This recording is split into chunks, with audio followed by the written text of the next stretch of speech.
तो ये सरकार बिना पानी के अस्पताल चलाना चाहती है, अभी तक चला रही है, कहीं कहीं से टैंकर से पानी मंगाते हैं। तो कोई भी काम समग्रता से हो, और हमारे स्वास्थ्य मंत्री तो, मैं तो उनकी आलोचना नहीं करता हूँ, मैं कहता हूँ कि उनके लिए 100 खून माफ़ है हमारी तरफ से। तो जिस तरह की बात करते हैं उस बात से उनकी ही बहुत पिटती है, इसलिए उनको संभल के बोलना चाहिए, जितना कर सकते हैं उतनी ही बात को बोलना चाहिए। नहीं तो जनता के सामने जो चीज़ें हैं उसके बारे में हम कह दें कि भाई बहुत वाहवाही हो रही है, और लोगों के सामने वही बता रहे हैं ना कि टायर पंक्चर है एम्बुलेंस का, और एम्बुलेंस जो खरीदी जाती है उसके मरम्मत का कोई प्रावधान नहीं है। एक बार खरीद लीजिए तो कबाड़ में ही जाता है वो, बीच में कोई मरम्मत होती नहीं है, फिर दूसरा खरीदा जाता है। हर 2 साल पर नए नए एम्बुलेंस खरीदे जाते हैं, पुराना का क्या हुआ ये किसी को पता नहीं। आज आप ऐतिहासिक मां भद्रकाली मंदिर आए हैं। मंदिर विश्व विख्यात है, लेकिन अभी भी मंदिर विकास के रूप में उपेक्षित किया जा रहा है सरकार के द्वारा। क्या कहना? अब इसकी जानकारी मुझे नहीं है कि मंदिर की व्यवस्था क्या है, सरकार से क्या उम्मीद है, और सरकार क्या कर रही है और क्या नहीं कर रही है। अब तो ये लगता है कि एक जो धार्मिक न्यास बोर्ड बना है शायद दूसरे साथ मंदिर ही जुड़ गया है। तो अब देखिए, सवाल एक ये है ना कि जो हम लोगों के मंदिर हैं, खास करके हिंदू समुदाय के आस्था के केंद्र हैं, सरकार उसका अधिग्रहण कर ले रही है। ऐसा ही हिमाचल प्रदेश में हुआ था, तो सुब्रमण्यम स्वामी ने उसके खिलाफ रीट फाइल किया वहाँ के हाई कोर्ट में, और फैसला यही हुआ कि वहाँ के जो आस्थावान लोग हैं वही लोग मिलकर मंदिर का व्यवस्था संभालेंगे।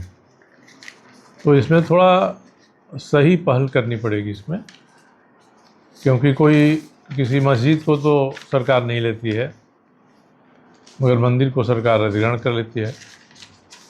तो ये नीतिगत विषय है, इसके बारे में या तो कोर्ट से या सरकार से पहले आग्रह किया जाए कि ये ठीक नहीं है, हमारा मंदिर है, हम लोग एक आप नियम कायदा कानून बना दीजिए, उसके अनुसार जो जिनकी आस्था है वही लोग इस मंदिर को चलाएंगे।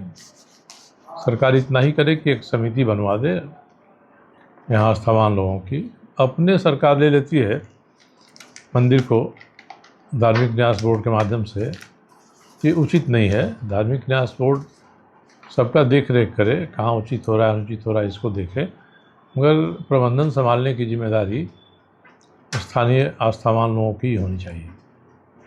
सर, झारखंड में अभी जिस तरह से राजनीति को देखा जा रहा है, क्या झारखंड की राजनीति में बड़ा उथल पुथल बहुत जल्द देखने को मिल सकता है क्या? नहीं, चलते रहता है, राजनीति का स्वभाव है ये, सरकार का विपक्ष का। कोई ऐसा मौका आता है तो लोग अपने अनुसार निर्णय लेते हैं, तो वही समाचार बन जाता है। तो इसमें कोई न नया है और न कोई अनहोनी बात है, ऐसा चलते रहा है। इस सरकार में जितने घटक दल हैं उनमें परस्पर विश्वास नहीं है, भरोसा नहीं है, तो जब कोई समय आता है तो इसका प्रदर्शन कर देते हैं। अभी जिसका जिक्र कर रहे हैं उस मामले में सरकार की तरफ से, मुख्यमंत्री की तरफ से कोई स्पष्ट निर्देश नहीं रहने के कारण ही ऐसा हुआ है। लोग बैठते हैं, मीटिंग करते हैं, क्या करना है इसके बारे में ठोस धरातल पर कोई बातचीत नहीं होती है। इसीलिए लोग अपने अनुसार कहते हैं कि हमने अंतरात्मा की आवाज़ पर, या जो हमको अच्छा लगा उचित लगा उसके लिए हमने वोट किया है। झारखंड में 2 व्यवस्थाएं बहुत जरूरी है, स्वास्थ्य व्यवस्था और शिक्षा व्यवस्था, लेकिन सरकार की तरफ से पूरा इसे भी इग्नोर किया जा रहा है। जिस तरह से क्वालिटी आप दिन पर दिन देखें, एम्बुलेंस की देखें और स्कूलों की देखें, और ख़राब होते जा रही है। क्या कहना चाहेंगे इसके बारे में? देखिए, कोई राज्य जब विकास करता है उसके पास ज़्यादा संसाधन आता है, उसका बजट हर साल बढ़ जाता है, तो पीछे जो चीज़ें हो गई हैं उनको पहले सुदृढ़ करना चाहिए और फिर आगे कदम बढ़ाना चाहिए।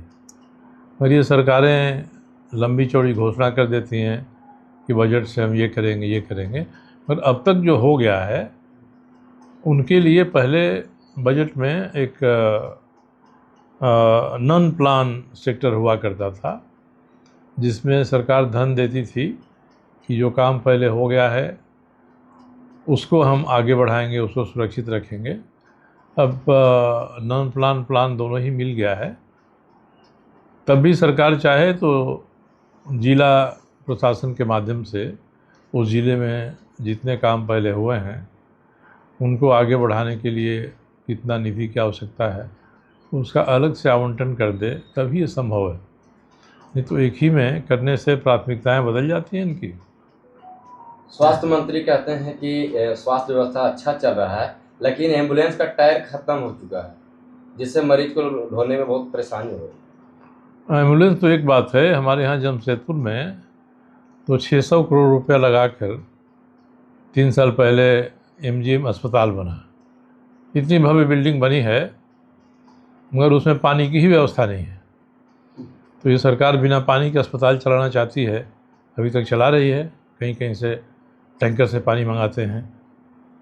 तो कोई भी काम समग्रता से हो, और हमारे स्वास्थ्य मंत्री तो मैं तो उनकी आलोचना नहीं करता हूँ, मैं कहता हूँ कि उनके लिए 100 खून माफ़ है हमारी तरफ से। तो जिस तरह की बात करते हैं उस बात से उनकी ही बहत पिटती है, इसलिए उनको संभल के बोलना चाहिए, जितना कर सकते हैं उतनी ही बात को बोलना चाहिए। नहीं तो जनता के सामने जो चीज़ें हैं उसके बारे में हम कह दें कि भाई बहुत वाहवाही हो रही है, और लोगों के सामने वही बता रहे ना कि टायर पंक्चर है एम्बुलेंस का। और एम्बुलेंस आज जो खरीदी जाती है उसके मरम्मत का कोई प्रावधान नहीं है। एक बार खरीद लीजिए तो कबाड़ में ही जाता है वो, बीच में कोई मरम्मत होती नहीं है, फिर दूसरा खरीदा जाता है। हर 2 साल पर नए नए एम्बुलेंस खरीदे जाते हैं, पुराना का क्या हुआ ये किसी को पता नहीं। अंतिम सवाल कि माता भद्रकाली की मंदिर के बारे में आप क्या कहिएगा, आपका आस्था किस तरह से माँ के? देखिए, माँ के अनेक स्वरूप हैं, है ना। ये कहा गया है कि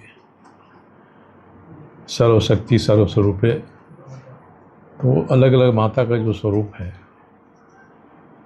उस स्वरूप में, मूल स्वरूप के प्रति आस्था रखिए तो सबके साथ आस्था हो जाएगी।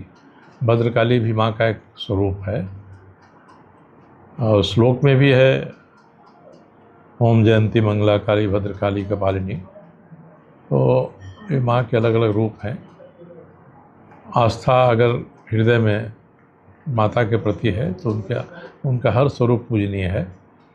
और यहाँ भद्रकाली इटखोरी में तो जगत प्रसिद्ध हो गई हैं, और आम लोगों की आस्था है, सभी लोग, इतने लोग रोज़ छूटे पड़े आते हैं, अपने सुख दुख को माँ के सामने समर्पित करते हैं, उनसे इसका समाधान चाहते हैं।